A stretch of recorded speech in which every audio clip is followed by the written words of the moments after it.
Hey guys, অনেকদিন পরে তোমাদের সামনে আজকে একটা নতুন শর্ট মিনি ব্লগ নিয়ে আসছি তোমাদের কাছে। আজকে আমি চলে আসছি বিজয় সরণিতে, আর আমার বাবুর বাবাও চলে আসছে বাবুকে নিয়ে আমার সাথে। আজকে আমি তোমাদেরকে দেখাবো নব থিয়েটারের ভিতরে কি কি থাকে, বা হালকা পাতলা তোমাদেরকে টাচ করে জাস্ট দেখাবো। আমি পুরো ভিডিও করে দেখাবো না, কারণ তোমরা সবটা যদি ভিডিওতেই দেখে ফেলো তাহলে কিভাবে আসবে। তা আমার বাবুর বাবা আর আমি টিকিট কেটে ভিতরে ঢুকতেছিলাম, আর গিয়ে এর ভিতরেও আলাদা টিকিট এন্ট্রি লাগে।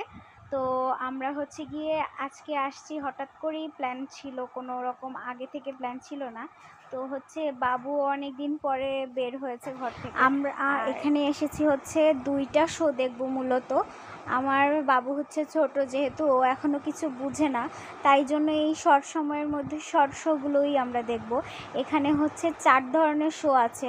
আপনারা চাইলে গিয়ে 3টা, মানে যেই শোগুলো আছে এর মধ্যে 3টা 50 টাকা করে টিকিট, এটা এখানেই পেয়ে যাবেন।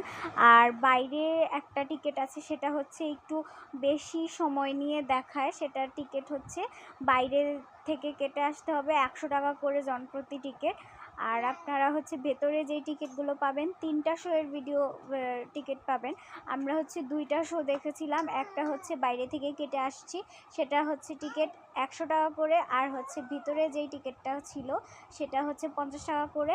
আর আমি বলবো যে ভার্চুয়াল রিয়েলিটি যেটা আছে ভিডিও, সেটা গিয়ে আপনারা যদি দেখেন 50 টাকা টিকিট, সেটা মানে অন্যরকম একটা ফিলিংস, মানে কি বলবো, আপনারা সেই দুনিয়াতে চলে যাবেন, আপনারা যেটা বাস্তবে দেখা সম্ভব না সেটা দেখতে পাবেন। আমি আপনাদেরকে এটা সাজেস্ট করলাম। ভার্চুয়াল রিয়েলিটি নামে একটা 5D শো আছে, সেটা দেখবেন অবশ্যই এখানে আসলে।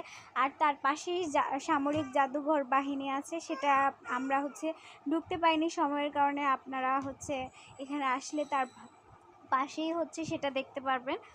যদি আপনারা সময় নিয়ে আসেন তাহলে। আমরা সময়ের কারণে তো যেতে পারিনি, আমরা নেক্সট টাইম আবার আসলে যাব।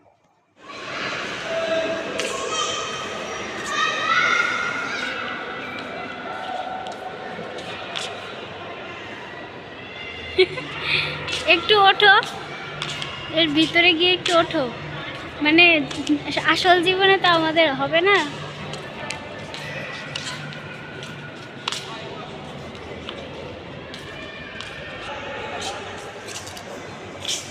ভার্চুয়াল রিয়েলিটির ভিডিও দেখে যে এত সুন্দর লাগছে, আমার ছেলের যদি একটু দেখাইতে পারতাম তাইলে আমার মনটা একটু শান্ত হইতো।